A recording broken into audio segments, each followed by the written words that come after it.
اچھے لوگ ہیں، سند ہوتی ہے پر پتہ پتہ کوئی نہیں ہوتا.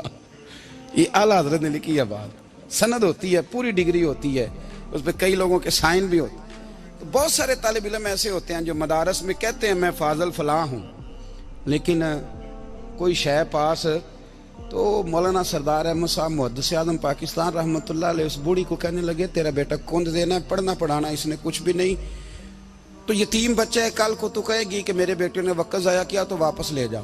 بوڑھی اماں رونے لگ گئی، کہنے لگی میں پڑھانے تو نہیں لائی تھی، میں تو آپ کو رب کا ولی سمجھتی ہوں، میں تو نوکری کرانے لائی تھی. نوکری. حضرت انس بن مالک کہتے ہیں میری اماں بھی حضور کی بارگاہ میں دے گئی تھی، حضور کی بارگاہ میں. یہ نہیں کہا تھا کہ یا رسول اللہ پڑھا دیں، ہاں ہاں میں ذمہ داری سے بات کر رہا ہوں. یہ نہیں کہا تھا حضور مجاہد بنا دیں. یہ تھوڑی کہا تھا کہ یا رسول اللہ صلی اللہ تعالی علیہ وسلم سے مفسر، محدث، محقق، مفتی بنا دیں. حضرت انس کی اماں کہہ گئی تھی سونیا جب تک یہ رہے گا نا آپ کی نوکری کرے گا، یہ گھر کے کام کاج کرے گا، ڈیوٹی کرے گا، حضور یہ آپ کی نوکری کرے گا. تو میرے محبوب نے پھر دعا کر دی اللہ اسے برکت عطا فرما. تم سمجھتا ہے خدمت والا خالی رہ جاتا ہے؟ جتنا ذائقہ خدمت والے کو ملتا ہے، جو اس کے نصیب میں آتا ہے، وہ کسی کا نصیب کہاں بھائی. حضرت انس کہتے ہیں حضور نے دعا کر دی، برکت کی.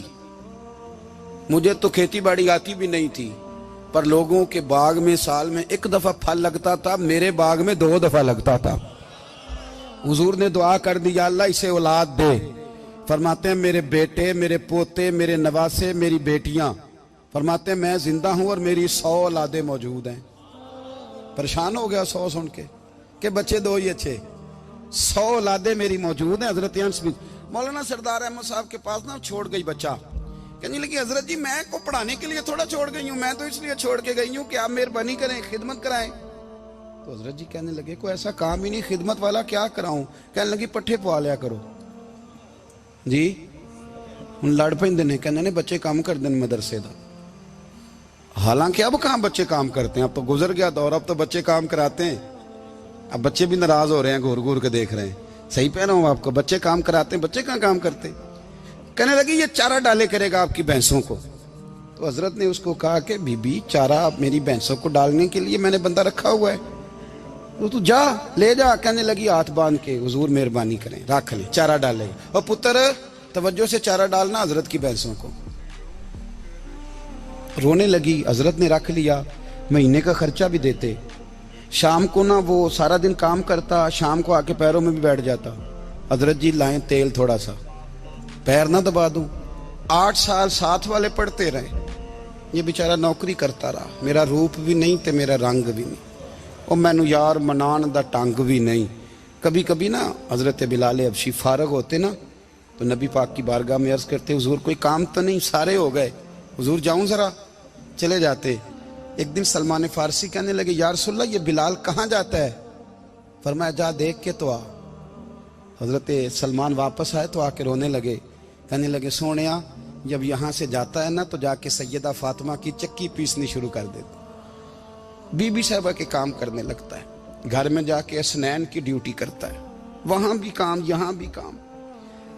وہ چارہ ڈالتا رہا، اس نے چارہ ڈالا.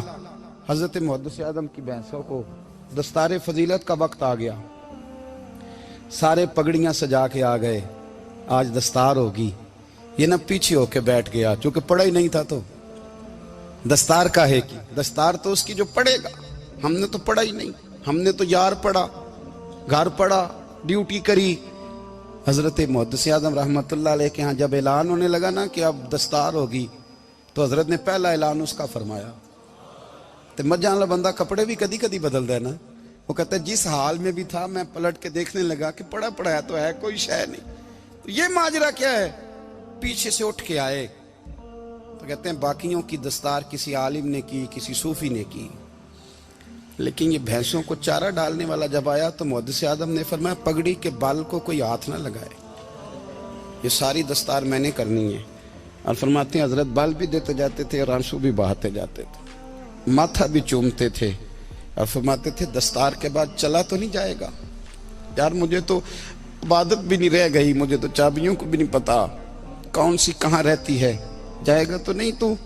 تو رو پڑا کہنے لگا سونے جائے تو وہ جس کے پلے کچھ ہے ہو، آتا جاتا تو ہے کچھ نہیں، مجھے کس نے رکھنا ہے، میں نے کہاں جانا ہے، ادھر کہاں تو ادھر ہی رہوں گا۔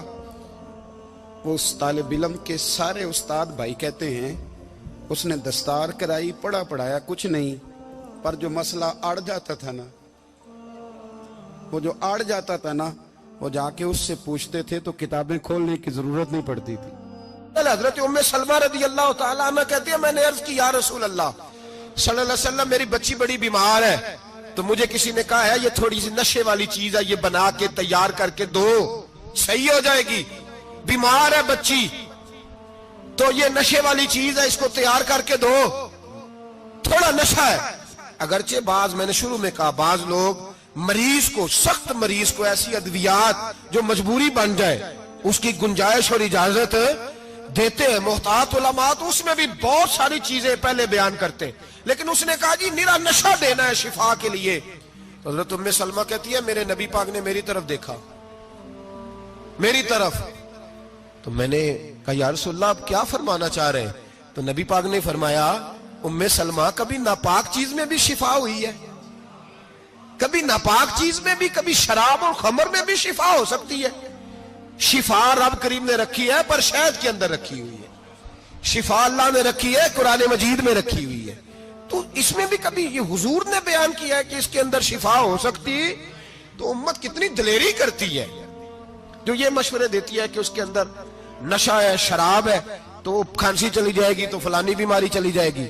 نہ آؤ ان چیزوں پہ، نہ اپنے ایمان کو خرابی دو، اور نہ ایسی باتیں کرو جس سے کہ ڈائریکٹ رسول اللہ صلی اللہ علیہ وسلم کے واضح ارشادات کی مخالفت ہو۔ میرے نبی پاک صلی اللہ علیہ وسلم نے فرمایا، اور پھر کچھ لوگ کہتے ہیں تھوڑی پی ہے جی، اب تو میں تجزیے میں پڑھ رہا تھا کہ ایسی شراب ایجاد ہو گئی ہے، لوگ شراب پیتے ہیں اور وہ مست بھی رہتے ہیں، کار بھی چلاتے رہتے ہیں، کہتے ہیں جی نہیں ہمارا ذہن معاف نہیں ہوا تو یہ والی صحیح ہے، نشہ نہیں لاتی۔ میرے نبی پاک صلی اللہ علیہ وسلم نے فرمایا جس چیز کی تھوڑی مقدار، زیادہ مقدار حرام ہے اس چیز کی تھوڑی مقدار بھی حرام ہے، جس کی زیادہ مقدار حرام ہے اس کی تھوڑی بھی، تو خمر اور شراب اگر فل پینا جائز نہیں تو تھوڑی پینا بھی جائز، یہ حرام ہے اور حرام تھی اور قیامت تک حرام ہی رہے گی۔ میرے نبی پاک صلی اللہ علیہ وسلم نے منع کیا اور حضور نے اظہار ناپسندیدگی فرمایا، اور میں 40 دن تو عبادت ہی قبول نہیں ہوتی شراب پینے والے جب تک سچی توبہ نہ کرے۔ یہ لفظ جب ادا کرتا ہوں تو شرم سے میری زبان لڑکھڑاتی ہے کہ یار درباروں پہ بھی نشہ بکتا ہے۔ میں یہ بات کر رہا ہوں صوفیاء کا ترجمان، درباروں پہ، مزاروں پہ، اور سجادہ نشینوں تمہیں زمین نگل جائے، آسمان تمہیں لے اڑے، تم پر قہر نازل ہو، تم نے باپ دفن کر کے تو وہاں نشے کا اڈا بنا لیا، ماؤں سے بیٹے چھیننے لگے ہو، عورتوں کے سروں سے کپڑے چھیننے لگے ہو، سہاگ مارنے لگے ہو، بیٹیاں اور بیٹے یتیم کرنے لگے ہو،